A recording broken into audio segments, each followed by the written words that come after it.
Il y a des milliers d'années, quand nos ancêtres étaient encore à l'âge de pierre, des extraterrestres leur ont rendu visite. Ils nous ont donné non seulement l'intelligence nécessaire pour construire ces monuments, mais peut-être aussi la technologie adéquate. À première vue, cette théorie est complètement azimutée. Mais des extraterrestres auraient-ils pu créer notre civilisation et édifier certains des monuments les plus célèbres de la planète?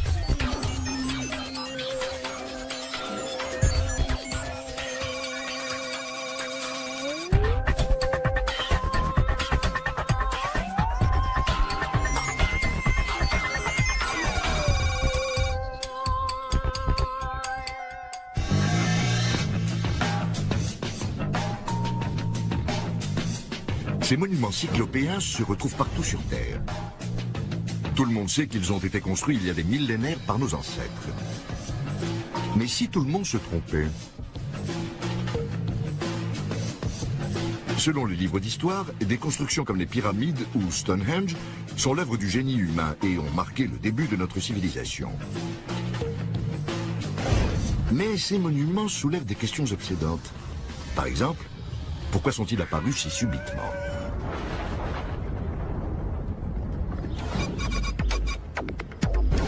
C'est un mystère qui tracasse les spécialistes des ovnis, comme par exemple David Hatcher Childress. C'est une des plus grandes énigmes de notre histoire. L'espèce humaine, après au moins 100 000 ans d'existence, s'est mise tout à coup à construire d'énormes monuments. Cela pose deux questions. D'abord, comment nos ancêtres ont-ils fait pour parvenir à édifier ces monuments? Mais aussi pourquoi? Depuis des années, les scientifiques cherchent une réponse. Certains pensent que c'est l'agriculture. Sa découverte aurait permis de nourrir des foules d'ouvriers. D'autres affirment que c'est la religion. Car les civilisations primitives cherchaient à apaiser les dieux.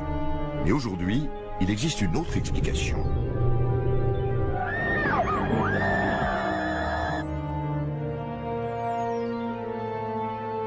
D'aucuns affirment que ces monuments ont été conçus par des extraterrestres à la technologie avancée, qui seraient venus sur Terre il y a des siècles.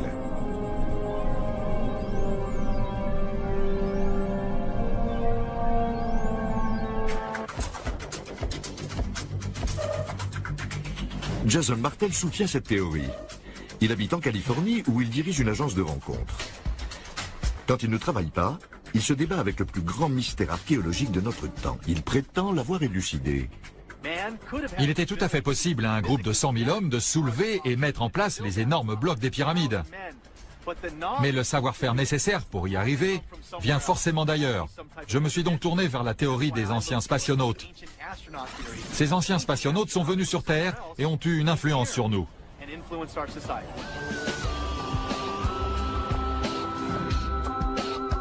Jason prétend que cette théorie répond à bien des questions sur nos monuments les plus anciens.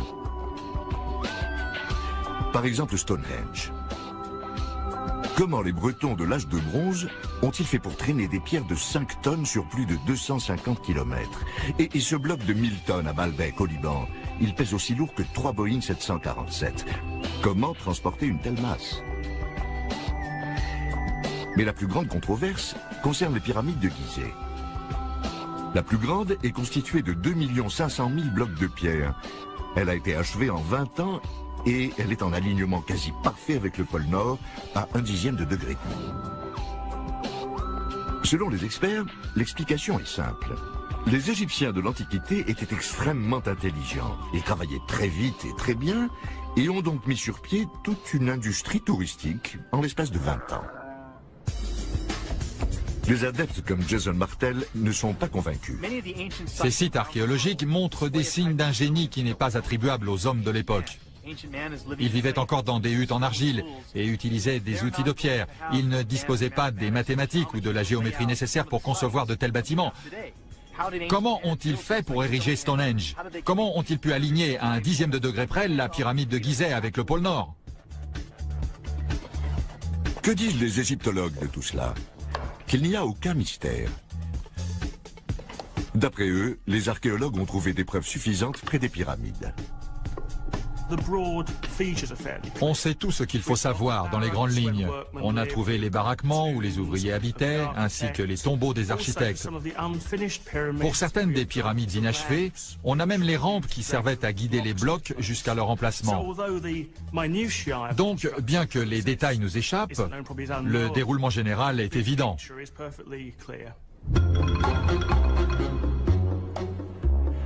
Le problème, pour ceux qui croient aux anciens spationautes, c'est qu'on ne peut pas leur poser la question. Quoique... Lisa Royal Holt affirme que les extraterrestres ont bâti nos plus anciens monuments. Lisa est un médium intergalactique en liaison directe avec une extraterrestre du nom de Sacha. Celle-ci habite à des dizaines de milliards de kilomètres, mais par chance, on capte très bien ses appels. À vous l'antenne, Lisa. Terrien, je vous salue. Je suis Sacha. C'est un plaisir d'être en votre compagnie. Nous sommes ravis que vous vous intéressiez à nous.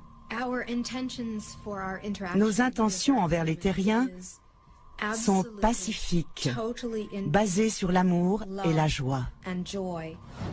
Merci, Lisa. Je veux dire, Sacha. Voilà qui est rassurant.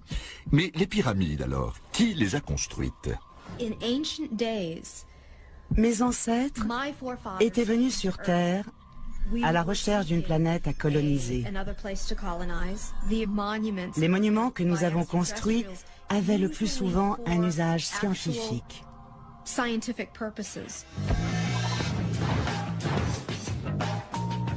D'accord. Nous reparlerons bientôt des extraterrestres et de leurs expériences sur Terre. Mais d'abord, je vous présente le fondateur de la théorie des anciens spationautes. C'est lui, la bête noire préférée des scientifiques et des archéologues. Les archéologues traditionnels n'aiment pas les mystères. Ils ont réponse à tout. Il leur suffit d'affirmer quelque chose et le monde entier est censé y croire.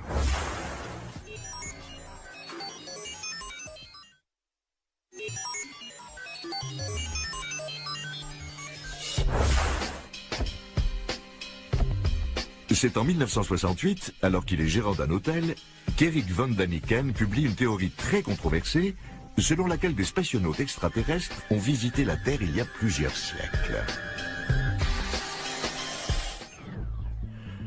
On avait déjà suggéré que des extraterrestres étaient venus sur Terre lors de notre préhistoire. Cette idée était la base même de bien des récits de science-fiction. La différence, c'est qu'Eric présentait cette idée comme une réalité. Son livre, Présence des extraterrestres, s'est vendu à plus de 60 millions d'exemplaires. Eric est rapidement devenu une star. Il donnait à l'humanité une nouvelle histoire en pleine mode de l'âge spatial. Il y a des millénaires, quand nous étions encore à l'âge de pierre, ils sont arrivés. D'après von Daniken, ces extraterrestres nous ont aidés à construire nos monuments anciens. Von Daniken dit avoir commencé sa carrière de détective archéologique dans les années 60. À une époque où d'autres se droguaient et manifestaient, lui réfléchissait, planté devant des bâtiments anciens, notamment la Grande Pyramide de Gizeh. Elle avait été construite pour le pharaon Khéops. Elle est constituée de 2 500 000 blocs de pierre. Certains pèsent 80 tonnes et proviennent de carrières situées à des centaines de kilomètres de là. Et à l'époque, la roue n'avait pas encore été inventée. Pour von Daniken, cela soulève une question de taille. Eh non, ce n'est pas pourquoi les extraterrestres ne nous ont pas donné l'idée de la roue, c'est une toute autre question. Ceci est le plus grand monument façonné par l'homme. Il mesure 137 mètres de haut et pèse 30 millions de tonnes. Ce n'est pas une mince affaire pour ces premiers architectes qui sortaient tout juste de l'âge de pierre.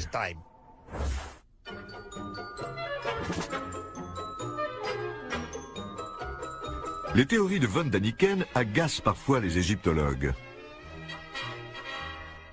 Von Daniken Il me semble que von Daniken n'aime pas beaucoup les humains, il les sous-estime. Il prétend que les anciens Égyptiens sortaient à peine de l'âge de pierre, alors que celui-ci s'était achevé plusieurs siècles avant l'érection des pyramides. Pour moi, Eric von Daniken ne travaille qu'à une seule chose, sa propre publicité. Ses activités n'ont rien de scientifique, même de loin. En dépit des experts, Eric n'en a jamais démordu. Je n'ai jamais eu peur d'être dénigré. Et je trouve ça très bien que certains aient une opinion différente de la mienne. Ils sont libres. Mais moi, au moins, j'ai lu la plupart des ouvrages des archéologues. Eux, par contre, ignorent tout de mes thèses. Il prétend qu'on a pu découper le granit qu'avec des rayons laser. Or, on a démontré qu'en utilisant une scie en cuivre alliée au pouvoir abrasif du sable, on peut découper un gros bloc de granit en une semaine. D'après les experts, donc, les Égyptiens n'ont pas eu besoin de rayons laser ou d'ovnis pour leurs travaux. Ils n'ont eu besoin que d'huile de coude. Le transport des blocs n'est pas un problème. Des égyptologues ont fait l'expérience avec de grands groupes de volontaires et un gros bloc de pierre. Il suffit de tirer. Certains blocs, comme le plafond de la chambre funéraire du roi, venaient d'Assouan. Mais Assouan est à 1000 km de là. Ce n'est pas une sinécure. Il existe une sculpture qui montre des ouvriers en train de traîner une statue énorme. Ils ont fait ça simplement à la force du poignet. Le transport de ces blocs de pierre n'a rien de mystérieux. Et c'est vrai. Sur cette sculpture illustrant la construction des pyramides, on ne voit pas un seul extraterrestre. S'il y en a, ils sont déguisés en égyptiens. Comme par hasard, cette sculpture ne figure dans aucun des livres de von Daniken. Je ne sais pas pourquoi certaines personnes ne comprennent pas que ces monuments ont été construits par les hommes qui vivaient à cette époque-là, dans ce pays-là. C'est pourtant d'une logique irréfutable. Il y a d'autres détails bizarres dans la théorie de von Daniken. Par exemple, après le départ des extraterrestres, les hommes auraient construit des pyramides à l'aide de la technologie léguée par ces mêmes extraterrestres. Mais comment ? Ça aussi, c'est un mystère. Autrement dit, il ne sait pas. Selon lui, les tombeaux des pharaons étaient en fait des tentatives ingénieuses pour imiter la technologie cryogénique des extraterrestres, afin de conserver les morts dans un état de vie suspendu. Von Daniken a rapidement été mis à l'écart et considéré comme un hurluberlu. Il l'est toujours. Mais les archéologues n'ont pas réponse à tout. Un détail agaçant reste inexpliqué. D'après les experts, la Grande Pyramide a été construite en 20 ans. Elle est constituée de plus de 2 millions de blocs. Les Égyptiens ont donc dû tailler, transporter et mettre en place un bloc toutes les 90 secondes, tous les jours, pendant 20 ans. Il faut bien admettre que les détails de la construction sont assez flous. 2 500 000 blocs en si peu de temps ? On est obligé de douter si on a un peu de jugeote. Après avoir ébloui le public avec sa théorie sur les pyramides, Eric part à la recherche d'autres signes d'activité extraterrestre ancienne. Ces extraterrestres ont laissé des preuves derrière eux. La question est, quelles sont ces preuves ? Heureusement, Eric en trouve partout. Cette peinture vieille de 5000 ans, trouvée dans une grotte en Afrique, représenterait un spationaute. Et cette pierre, d'après lui, montre des hommes utilisant un télescope. Dans cette tombe maya, au Mexique, Eric trouve ce qu'il décrira comme étant une sculpture représentant un extraterrestre dans son vaisseau. Il est penché sur ses commandes et semble être équipé d'un appareil respiratoire. Des flammes jaillissent de sa fusée, selon von Daniken. On se croirait à Cap Canaveral. C'est ensuite qu'il dit avoir eu la révélation qui, à ses yeux, avérait sa théorie. Cette révélation se fait alors qu'il survole les célèbres géoglyphes de Nazca, au Pérou. Ces vieux dessins tracés dans le désert s'étendent sur des kilomètres. Certains ont des formes bizarres.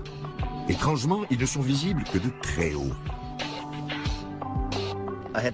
J'ai été très impressionné par mon premier vol au-dessus de Nazca.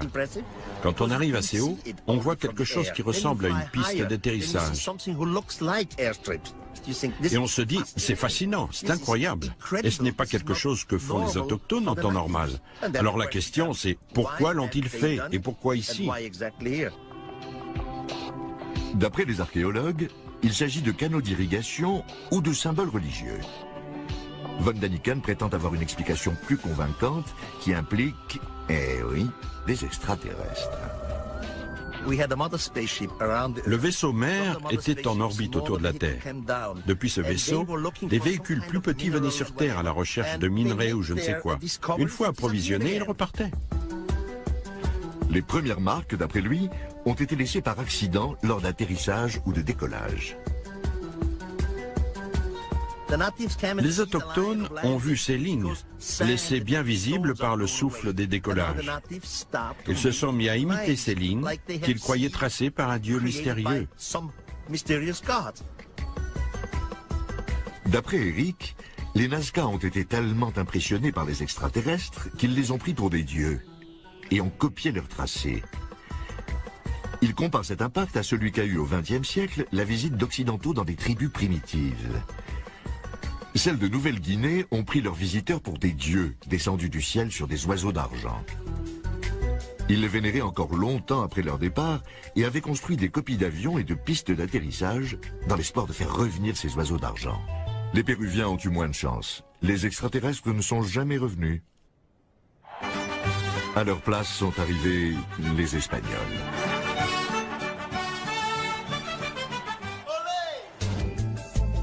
Eric est convaincu que partout dans le monde, nos ancêtres ont pris des extraterrestres pour des dieux. Cette conviction l'a fait renoncer à la religion catholique. En quoi ça a changé ma vie? D'abord, ça a changé ma religion. Je prie désormais une entité mystérieuse, mais qui existe. Dès qu'on arrive à une compréhension cosmique des choses, ça change notre point de vue sur la religion et sur ce qui est juste. Je n'ai plus rien à faire des cultes ni de la psychologie. Eric von Daniken donne une nouvelle explication au développement de notre espèce. D'après lui, les extraterrestres ont non seulement conçu les monuments anciens, mais aussi inspiré les principales religions. C'est une affirmation audacieuse. Mais il y a deux petits problèmes. Aucun spécialiste n'est d'accord avec von Daniken et aucune de ses preuves ne tient la route. Considérons le prétendu spationaute trouvé dans le tombeau maya. Les commandes de l'appareil et les flammes sont en fait des symboles mayas bien connus, comme celui-ci. Ce n'est pas une partie de la fusée, mais le visage du dieu de la Terre. Ces sculptures sud-américaines sont censées représenter des hommes utilisant un télescope. Un documentaire de la BBC a révélé qu'elles avaient en réalité été façonnées par cet habile fermier. Tout ceci n'a pas diminué l'immense succès d'Eric. Ces 29 livres se sont vendus à 63 millions d'exemplaires et ont été traduits dans 32 langues.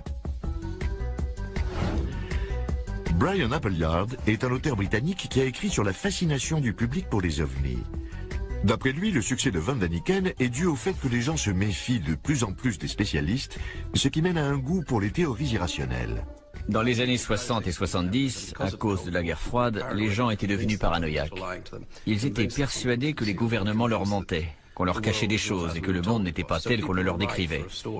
Ils étaient mûrs pour qu'on leur raconte une histoire extraordinaire.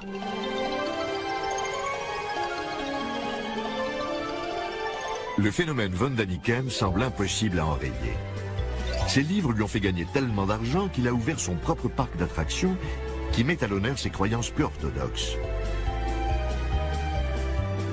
On y voit aussi des reproductions de certains monuments. C'est très joli. Nous avons le désert de Nazca et aussi Stonehenge. Et il y a un spectacle avec des lasers.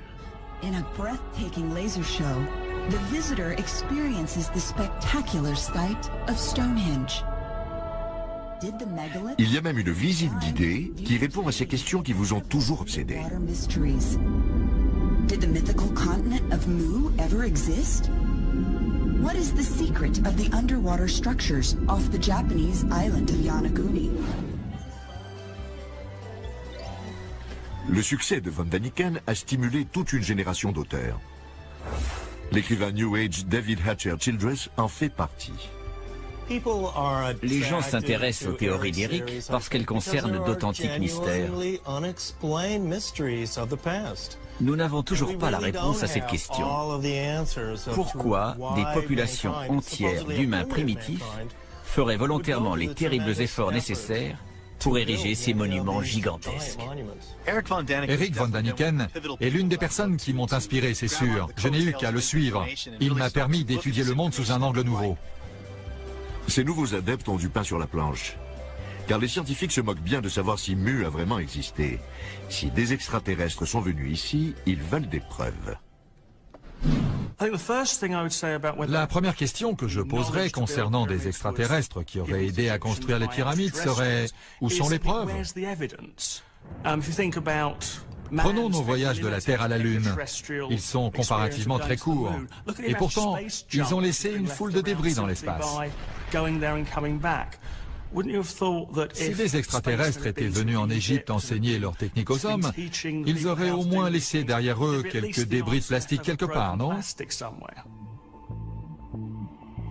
Les adeptes disent avoir trouvé des preuves, mais de là à dire qu'elles sont convaincantes. Selon eux, les extraterrestres ont bel et bien laissé un témoignage de leur technologie. Cette jarre en céramique vieille de 2000 ans. Elle a été trouvée à Bagdad en 1938. À l'intérieur se trouvaient des tiges, l'une en cuivre et l'autre en fer, telles qu'on en trouve de nos jours dans les piles électriques. Jason Martel a fabriqué une copie de cette jarre. Nous avons donc ici un simple pot en argile, fabriqué avec l'argile locale. À l'intérieur, il y a un revêtement en cuivre avec une tige en fer dedans. À l'époque, on bouchait l'ouverture avec du caoutchouc ou du bitume. Jason remplit le pot avec une solution acide, du vinaigre, et maintenant il s'attend à une réaction spectaculaire. L'instant est décisif.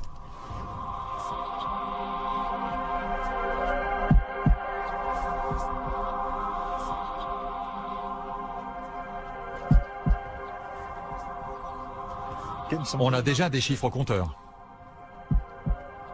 Vous voyez le pic? Il est énorme. Regardez, et voilà. Vous voyez? On fait du 4 volts.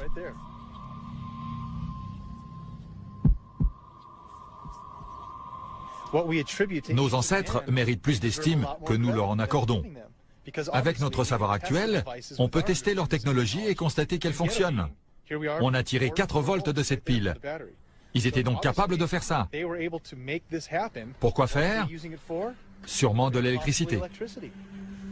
Ce que les ancêtres des Irakiens pouvaient bien faire avec 4 volts, on ne sait pas. De même, quelle utilité un pot d'argile pouvait-il avoir pour des extraterrestres qui voyageaient à travers l'espace?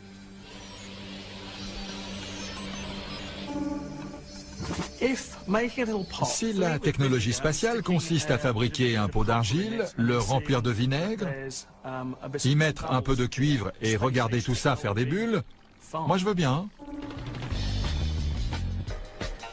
Au parc d'Eric, la pile électrique de Bagdad a une place d'honneur.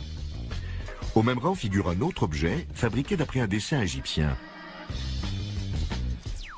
Eric prétend qu'il s'agit d'une ampoule électrique. D'après les égyptologues, c'est un symbole bien connu, un serpent dans une fleur. Quelle bande de rabat-joie! Eric est persuadé que les Égyptiens éclairaient les couloirs des pyramides à l'électricité. Quelqu'un a dû voler tous les fils électriques.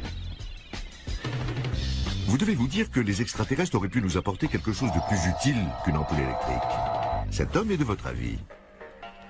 Il croit qu'ils nous ont apporté la technologie nécessaire pour puiser de l'énergie cosmique en utilisant les monuments terrestres comme relais. Pourtant, à première vue, il n'a pas l'air ma boule.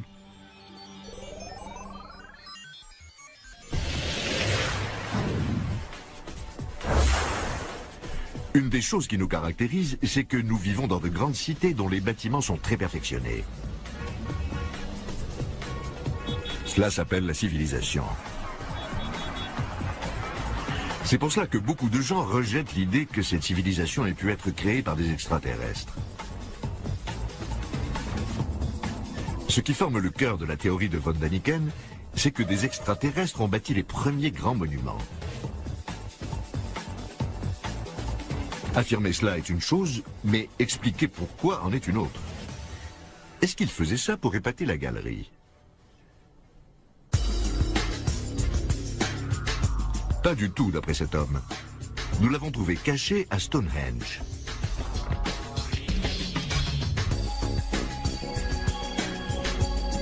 Selon les experts, Stonehenge a été bâti entre 2500 et 2300 avant Jésus-Christ. Ces blocs de 5 tonnes ont été charriés par les anciens Bretons sur plus de 250 km en signe de vénération du soleil. Tout ça est très intéressant, mais pas assez au goût de David Hatcher-Childress. Il affirme que Stonehenge a très bien pu être une station-service pour extraterrestres. Il a émis cette hypothèse après avoir découvert ce qu'il appelle des lignes de force. Il pense que notre planète est recouverte de ces lignes invisibles. Pour douteuse qu'elle soit, cette hypothèse a un nom plein de panache, le réseau énergétique planétaire. Le réseau planétaire est un schéma ingénieux qui se calque sur la Terre et ses énergies. La lumière solaire frappe la Terre et l'enveloppe comme une pelote de laine constituée d'énergie, créant ainsi un réseau. Vous vous en doutez, aucun scientifique ne croit à ce réseau. Selon Hatcher-Childress, les scientifiques sont d'un scepticisme maladif. Les extraterrestres, eux, connaissaient ce réseau et y puisaient de l'énergie. Comment? En utilisant les monuments placés aux intersections des lignes de force, pardi. En disposant des monuments mégalithiques sur les lignes, les ovnis pouvaient se ravitailler. Il suffisait de se rendre à un point source, comme Stonehenge. Un vaisseau n'avait qu'à se placer au-dessus d'un tel point pour refaire le plein d'énergie. Pourquoi ces stations-service sont-elles construites à base de gros blocs de pierre? Childress ne nous l'a pas dit. Peut-être pourrions-nous puiser dedans? Mais bien sûr que non. David va nous expliquer pourquoi. Pour que les gens puissent mieux comprendre le principe du réseau, je vais le comparer à un circuit de petites voitures. On y voit un assemblage géométrique. Tous les éléments sont reliés, ce qui permet aux voitures d'avancer. Mais si une pièce du circuit se détache ou se casse, les voitures seront privées d'énergie et elles ne pourront plus avancer. Parce que des monuments tels que Stonehenge sont en ruine, le réseau énergétique planétaire a été désactivé. Dommage pour l'énergie gratuite. Mais les extraterrestres n'utilisaient pas les monuments uniquement comme source d'énergie. Oh que non. De nombreux monuments mégalithiques, comme les pyramides et Stonehenge, sont des antennes pour les ovnis. Stonehenge n'était donc pas simplement un endroit où les druides se relaxaient. Les extraterrestres s'en servaient comme téléphone maison, ou pas. En parlant de téléphone maison, d'où pouvaient bien venir ces extraterrestres? Si quelqu'un peut nous répondre, c'est Seth Shostak.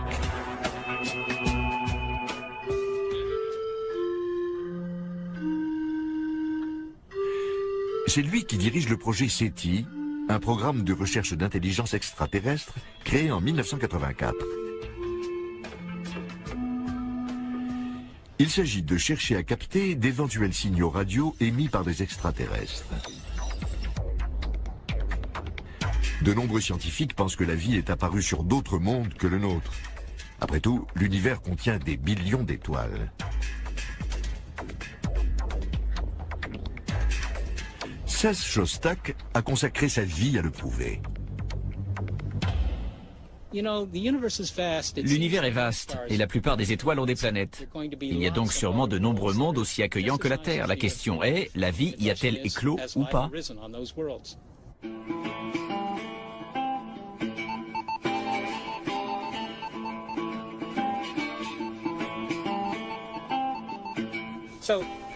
Comment trouver des extraterrestres? Ou en tout cas, comment les chercher? Nous cherchons à capter les ondes radio qui viendraient d'autres mondes. Pour ça, on utilise ces grandes antennes. À ce jour, on n'a pas capté le moindre murmure. Donc CES ne peut pas nous dire où habitent les extraterrestres. Il le saura quand il aura eu son coup de fil. Nous allons découvrir que notre planète n'est pas la seule dans l'univers qui est produit de la vie. Peut-être même pas la seule de notre système solaire. Nous allons recevoir un signal d'un autre monde.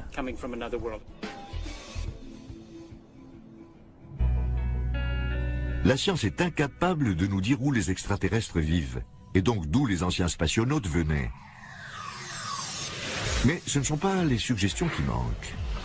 Parmi ceux qui croient aux ovnis, certains endroits ont la cote. Voici par ordre décroissant les 3 favoris.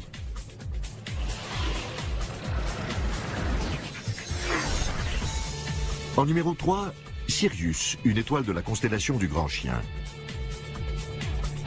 C'est l'une des plus proches de notre système solaire. On la retrouve dans les hiéroglyphes égyptiens et dans bien des croyances traditionnelles. Dans cette tribu africaine, un mythe parle de dieux au visage de crapaud venus de Sirius. Ces dieux leur ont enseigné leurs rites sacrés. S'agissait-il de nos extraterrestres? Étaient-ils en mission?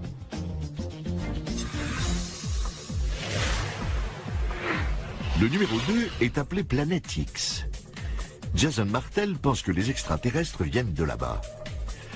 D'après lui, les Sumériens de la zone correspondant à l'Irak croyaient que le système solaire avait une 10e planète que la science moderne n'a pas reconnue. Les Sumériens croyaient que leurs dieux, les Anunnaki, venaient de ces planètes. Les Anunnaki seraient originaires de la planète X, une planète de notre système que la science moderne essaie de localiser. Cette planète existe. Il est possible que nos ancêtres y vivent. Ladies and gentlemen, we bring you this special radio television broadcast in order to give you the very latest information on an amazing phenomenon.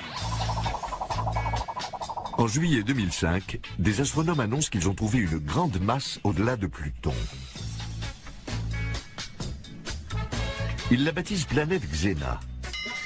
Depuis, on s'est rendu compte que Xena est toute petite et pleine de gaz. Il est donc peu probable qu'elle abrite les Anunnaki ou bien nos visiteurs extraterrestres.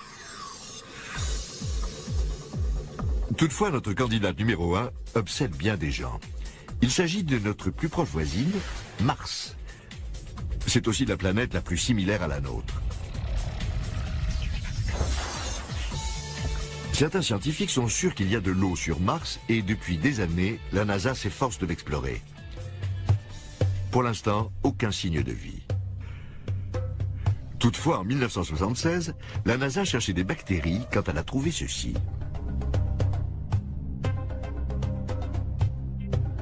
Cette photo montre une partie du plateau de Sidonia. La plupart des astronomes ne voient ici que de gros rochers. Pour d'autres, ces rochers ressemblent à ceci.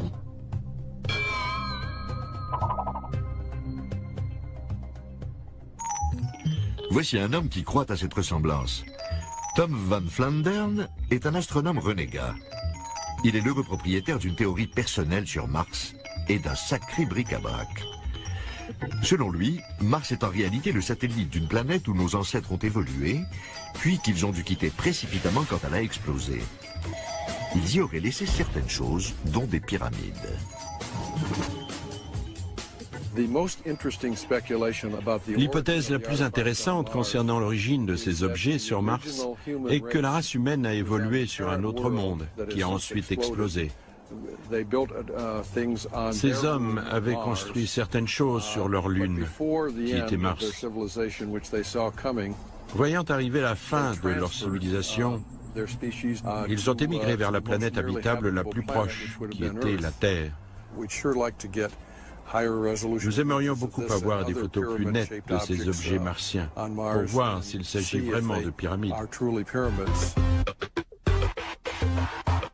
S'agit-il bien de pyramides?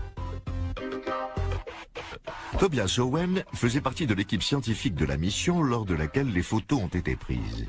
Il est, comment dire, sceptique. Mon travail consistait à étudier les photos de la surface.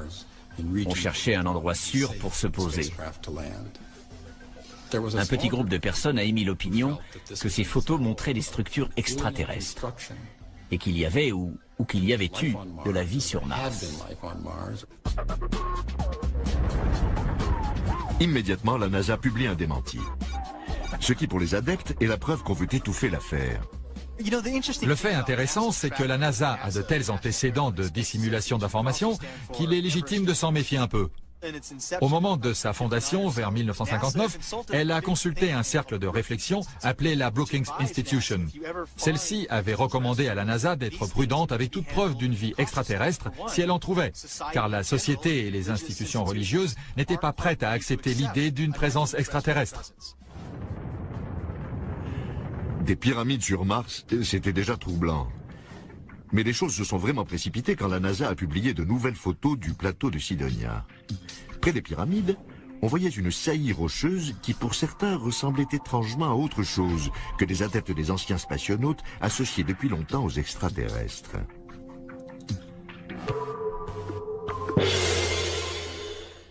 Eh oui, encore un site touristique égyptien.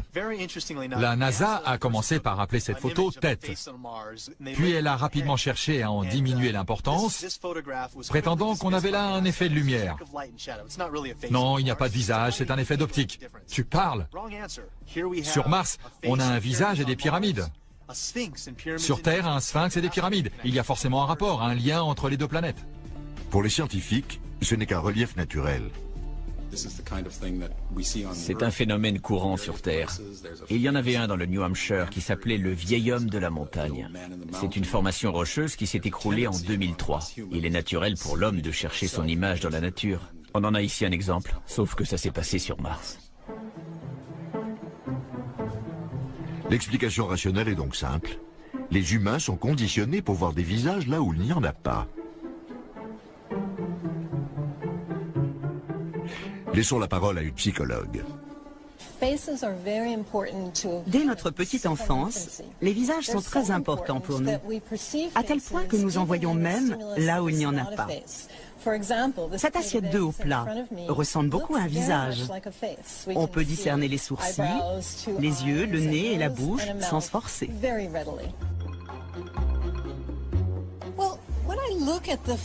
Si je regarde la première photo qui a été prise des structures de Mars, je reconnais très clairement un visage. Ici, on voit un œil, ici le bas d'un nez, là, le contour d'un visage. C'est une image floue. Je suis convaincue par l'hypothèse du visage.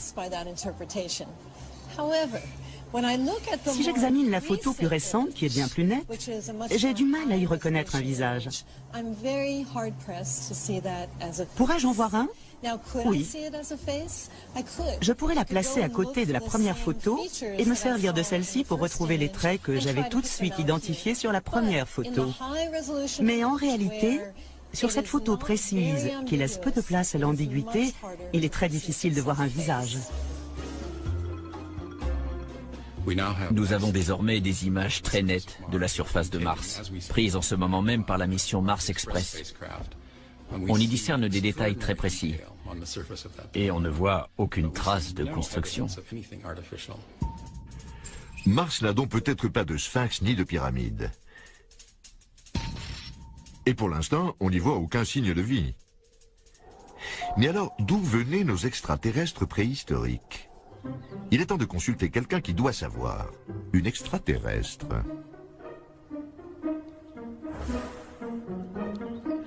Lisa Royal Holt, médium cosmique, prétend communiquer avec des extraterrestres. Elle établit une sorte de duplex entre elle et eux en se plongeant dans un état de transe hypnotique. Cela fait des années qu'elle s'entraîne. Ce n'est qu'à la fac, en suivant des cours d'hypnose, que j'ai appris à me plonger dans un état modifié de conscience. Je me suis alors rendu compte que j'étais très intuitive et que je recevais parfois des messages. Je suis capable d'entendre ou de percevoir ces communications et de les retransmettre verbalement.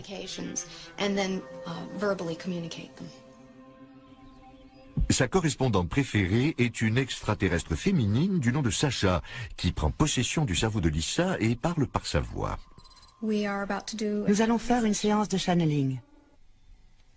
Je vais plonger dans un état méditatif. Vous allez entendre Sacha qui prétend venir des Pléiades. Les Pléiades sont un amas d'étoiles situé dans la constellation du Taureau, parfois appelé Taurus. Dites-nous, Sacha, si ce n'est pas indiscret, à quoi ressemblent les filles des Pléiades?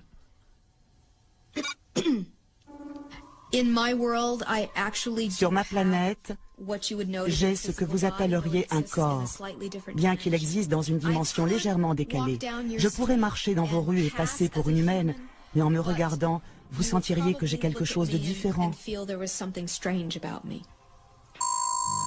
Sacha affirme que son peuple était un bâtisseur d'empires intergalactiques qui parcourait l'espace il y a des milliers d'années. Il prenait possession de nouvelles planètes et y bâtissait des monuments. Mars a été l'une de leurs premières colonies. Nous y utilisions certaines bases comme colonies. Ce que vous avez découvert sur cette planète n'est qu'une infime partie de ce que nous y avons laissé. Mars n'a été qu'une escale pour le peuple de Sacha. Bien vite, leur attention s'est tournée vers nous. Les ancêtres s'intéressent à la Terre depuis bien des lunes.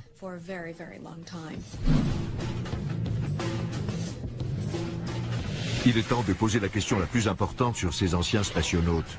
Pourquoi sont-ils venus? D'après Sacha, il s'agissait de bien plus que de construire des monuments et créer notre civilisation. Auraient-ils créé la race humaine?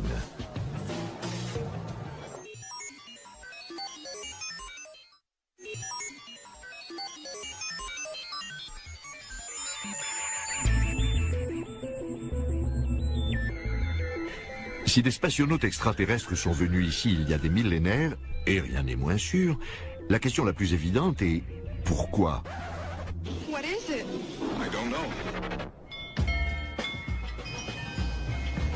D'après Lisa Holt, ou plutôt sa copine extraterrestre Sacha, il existe une réponse parfaitement sensée.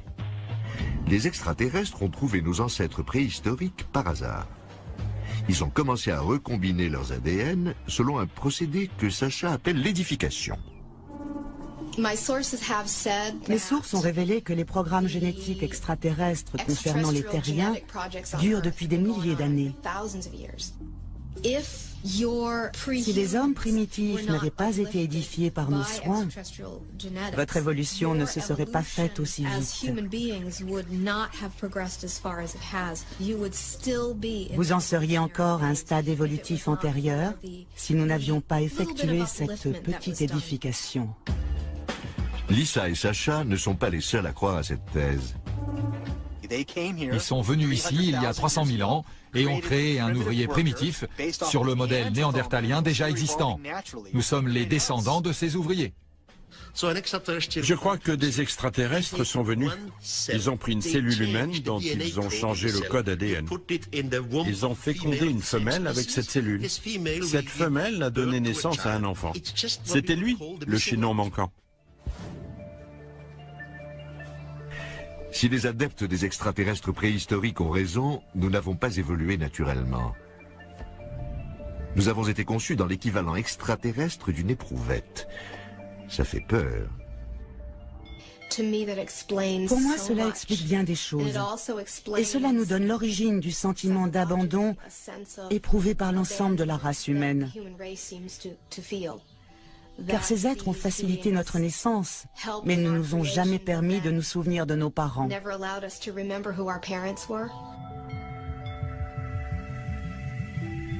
À première vue, c'est un tas d'âneries. Mais la notion de ces extraterrestres vus comme nos créateurs a le mérite d'aller loin. D'après Brian Appleyard, on peut aussi y discerner le rôle qu'ont les extraterrestres dans notre culture actuelle. Pour le public, l'idée selon laquelle des extraterrestres seraient venus sur Terre nous donner leur technologie et nous guider est une thèse idéale à laquelle se raccrocher. Car l'un des problèmes de notre monde moderne, c'est que les gens n'ont rien à quoi se raccrocher. Et ce n'est pas dans l'histoire que nous donnent les scientifiques selon laquelle nous ne sommes rien que nous allons trouver du sens. La thèse des anciens extraterrestres nous donne une histoire.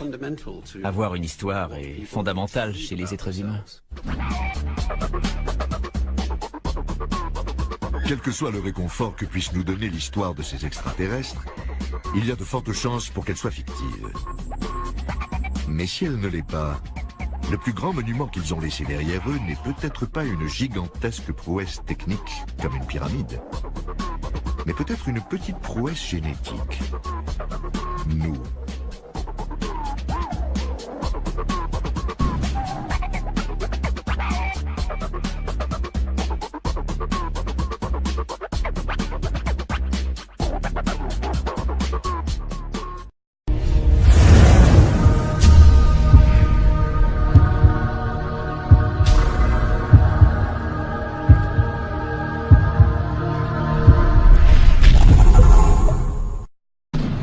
Il y a des milliers d'années, quand nos ancêtres étaient encore à l'âge de pierre, des extraterrestres leur ont rendu visite.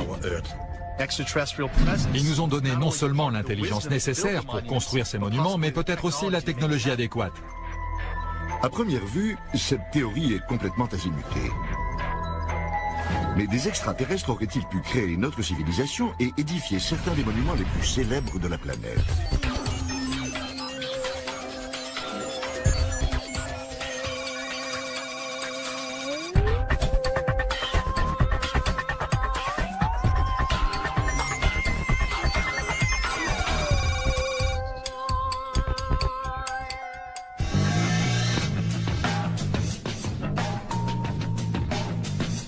Ces monuments cyclopéens se retrouvent partout sur Terre.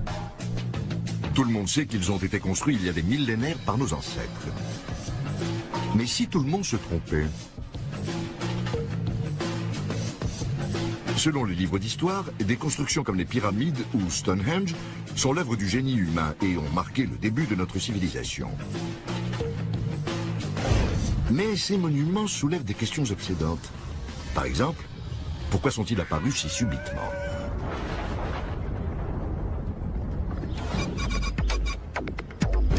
C'est un mystère qui tracasse les spécialistes des ovnis, comme par exemple David Hatcher Childress. C'est une des plus grandes énigmes de notre histoire. L'espèce humaine, après au moins 100 000 ans d'existence, s'est mise tout à coup à construire d'énormes monuments. Cela pose deux questions. D'abord, comment nos ancêtres ont-ils fait pour parvenir à édifier ces monuments? Mais aussi pourquoi? Depuis des années, les scientifiques cherchent une réponse. Certains pensent que c'est l'agriculture. Sa découverte aurait permis de nourrir des foules d'ouvriers. D'autres affirment que c'est la religion. Car les civilisations primitives cherchaient à apaiser les dieux. Et aujourd'hui, il existe une autre explication.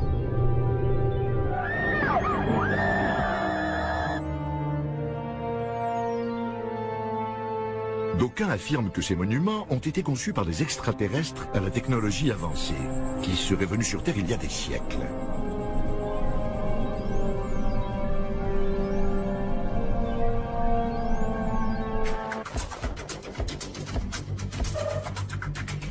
Jason Martel soutient cette théorie. Il habite en Californie où il dirige une agence de rencontres. Quand il ne travaille pas, il se débat avec le plus grand mystère archéologique de notre temps. Il prétend l'avoir élucidé. Il était tout à fait possible à un groupe de 100 000 hommes de soulever et mettre en place les énormes blocs des pyramides. Mais le savoir-faire nécessaire pour y arriver vient forcément d'ailleurs. Je me suis donc tourné vers la théorie des anciens spationautes. Ces anciens spationautes sont venus sur Terre et ont eu une influence sur nous.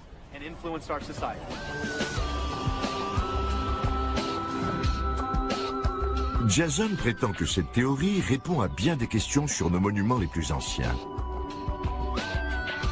Par exemple Stonehenge. Comment les Bretons de l'âge de bronze ont-ils fait pour traîner des pierres de 5 tonnes sur plus de 250 km? Et ce bloc de 1000 tonnes à Baalbek au Liban, il pèse aussi lourd que 3 Boeing 747. Comment transporter une telle masse? Mais la plus grande controverse concerne les pyramides de Gizeh. La plus grande est constituée de 2 500 000 blocs de pierre. Elle a été achevée en 20 ans et elle est en alignement quasi parfait avec le pôle Nord à 1/10 de degré. Selon les experts, l'explication est simple. Les Égyptiens de l'Antiquité étaient extrêmement intelligents. Ils travaillaient très vite et très bien et ont donc mis sur pied toute une industrie touristique en l'espace de 20 ans. Les adeptes comme Jason Martel ne sont pas convaincus. Ces sites archéologiques montrent des signes d'un génie qui n'est pas attribuable aux hommes de l'époque. Ils vivaient encore dans des huttes en argile et utilisaient des outils de pierre. Ils ne disposaient pas des mathématiques ou de la géométrie nécessaires pour concevoir de tels bâtiments. Comment ont-ils fait pour ériger Stonehenge? Comment ont-ils pu aligner à un dixième de degré près la pyramide de Gizeh avec le pôle Nord? Que disent les égyptologues de tout cela? Qu'il n'y a aucun mystère. D'après eux, les archéologues ont trouvé des preuves suffisantes près des pyramides. On sait tout ce qu'il faut savoir dans les grandes lignes. On a trouvé les baraquements où les ouvriers habitaient, ainsi que les tombeaux des architectes. Pour certaines des pyramides inachevées, on a même les rampes qui servaient à guider les blocs jusqu'à leur emplacement. Donc, bien que les détails nous échappent, le déroulement général est évident.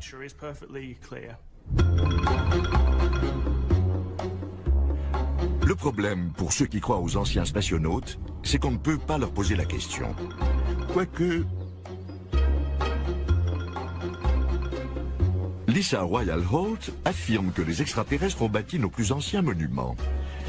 Lisa est un médium intergalactique en liaison directe avec une extraterrestre du nom de Sacha. Celle-ci habite à des dizaines de milliards de kilomètres, mais par chance, on capte très bien ses appels. À vous l'antenne, Lisa. Terrien, je vous salue. Je suis Sacha. C'est un plaisir d'être en votre compagnie. Nous sommes ravis que vous vous intéressiez à nous. Nos intentions envers les Terriens sont pacifiques, basées sur l'amour et la joie.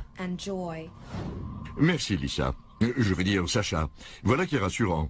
Mais les pyramides, alors, qui les a construites? Mes ancêtres étaient venus sur Terre à la recherche d'une planète à coloniser. Les monuments que nous avons construits avaient le plus souvent un usage scientifique.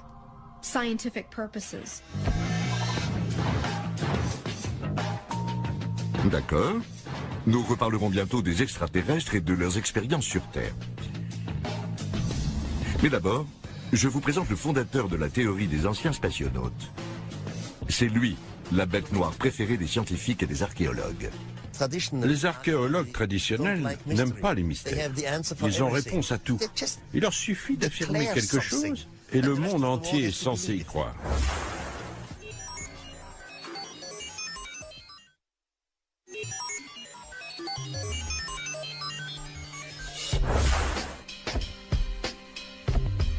C'est en 1968, alors qu'il est gérant d'un hôtel, qu'Eric von Daniken publie une théorie très controversée selon laquelle des spationautes extraterrestres ont visité la Terre il y a plusieurs siècles. On avait déjà suggéré que des extraterrestres étaient venus sur Terre lors de notre préhistoire. Cette idée était la base même de bien des récits de science-fiction. La différence, c'est qu'Eric présentait cette idée comme une réalité. Son livre, Présence des extraterrestres, s'est vendu à plus de 60 millions d'exemplaires. Eric est rapidement devenu une star. Il donnait à l'humanité une nouvelle histoire en pleine mode de l'âge spatial. Il y a des millénaires, quand nous étions encore à l'âge de pierre, ils sont arrivés. D'après von Daniken, ces extraterrestres nous ont aidés à construire nos monuments anciens. Von Daniken dit avoir commencé sa carrière de détective archéologique dans les années 60.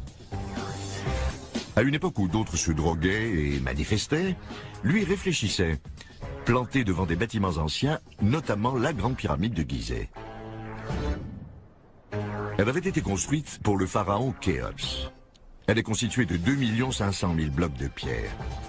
Certains pèsent 80 tonnes et proviennent de carrières situées à des centaines de kilomètres de là. Et à l'époque, la roue n'avait pas encore été inventée. Pour Von Daniken, cela soulève une question de taille. Eh non, ce n'est pas pourquoi les extraterrestres ne nous ont pas donné l'idée de la roue, c'est une toute autre question. Ceci est le plus grand monument façonné par l'homme. Il mesure 137 mètres de haut et pèse 30 millions de tonnes. Ce n'est pas une mince affaire pour ces premiers architectes qui sortaient tout juste de l'âge de pierre.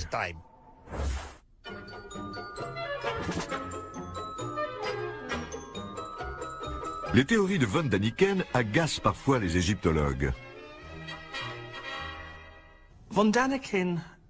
Il me semble que Von Daniken n'aime pas beaucoup les humains, il les sous-estime. Il prétend que les anciens Égyptiens sortaient à peine de l'âge de pierre, alors que celui-ci s'était achevé plusieurs siècles avant l'érection des pyramides.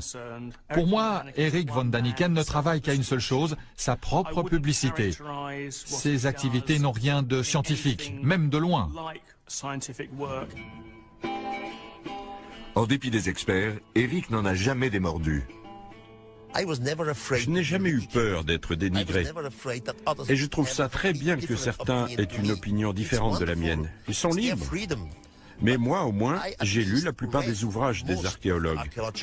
Eux, par contre, ignorent tout de mes thèses. Il prétend qu'on a pu découper le granit qu'avec des rayons laser. Or, on a démontré qu'en utilisant une scie en cuivre alliée au pouvoir abrasif du sable, on peut découper un gros bloc de granit en une semaine. D'après les experts, donc, les Égyptiens n'ont pas eu besoin de rayons laser ou d'ovnis pour leurs travaux. Ils n'ont eu besoin que d'huile de coude. Le transport des blocs n'est pas un problème. Des égyptologues ont fait l'expérience avec de grands groupes de volontaires et un gros bloc de pierre. Il suffit de tirer. Certains blocs, comme le plafond de la chambre funéraire du roi, venaient d'Assouan. Mais Assouan est à 1000 km de là. Ce n'est pas une sinécure. Il existe une sculpture qui montre des ouvriers en train de traîner une statue énorme. Ils ont fait ça simplement à la force du poignet. Le transport de ces blocs de pierre n'a rien de mystérieux. Et c'est vrai. Sur cette sculpture illustrant la construction des pyramides, on ne voit pas un seul extraterrestre. S'il y en a, ils sont déguisés en égyptiens. Comme par hasard, cette sculpture ne figure dans aucun des livres de Von Daniken. Je ne sais pas pourquoi certaines personnes ne comprennent pas que ces monuments ont été construits par les hommes qui vivaient à cette époque-là, dans ce pays-là. C'est pourtant d'une logique irréfutable. Il y a d'autres détails bizarres dans la théorie de Von Daniken. Par exemple, après le départ des extraterrestres, les hommes auraient construit des pyramides à l'aide de la technologie léguée par ces mêmes extraterrestres. Mais comment? Ça aussi, c'est un mystère. Autrement dit, il ne sait pas. Selon lui, les tombeaux des pharaons étaient en fait des tentatives ingénieuses pour imiter la technologie cryogénique des extraterrestres, afin de conserver les morts dans un état de vie suspendu. Von Daniken a rapidement été mis à l'écart et considéré comme un hurluberlu. Il l'est toujours. Mais les archéologues n'ont pas réponse à tout. Un détail agaçant reste inexpliqué.